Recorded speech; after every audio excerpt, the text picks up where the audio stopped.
যে negative entity তারা দেহ ধারণ করে, এগুলো কি সায়েন্টিফিক্যালি প্রুফ করা যেতে পারে? চায়না ইউনিভার্সিটি থেকে বেরিয়েছিল ঘোস্ট ফ্রিকোয়েন্সি। তুমি যেই এন্টিটির কথা বললে শরীর ধারণ করে, তার জন্য ওদের একটা নির্দিষ্ট পরিমাণ ফ্রিকোয়েন্সির দরকার পড়ে। ছোটবেলাতে সাউন্ড ফ্রিকোয়েন্সির কথা শুনেছি, 20,000 হার্টজ অব্দি মানব শরীর সেই ফ্রিকোয়েন্সিটাকে শুনতে পারে বা পারসিভ করতে পারে।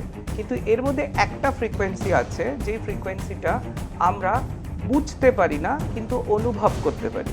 18 হার্টজ ঘোস্ট ফ্রিকোয়েন্সি বলে। ধরো যাদের ভর হচ্ছে, তাদের প্রথমে যেই ফিলিংসটা হয় যে আমার শরীরটা ভারী ভারী লাগছে। শরীর ভারী এই কারণেই লাগে কারণ তোমার শরীরের মধ্যে অতিরিক্ত বা এক্সট্রা পরিমাণে কিছু চাপানো হচ্ছে প্রাকৃতিকভাবে।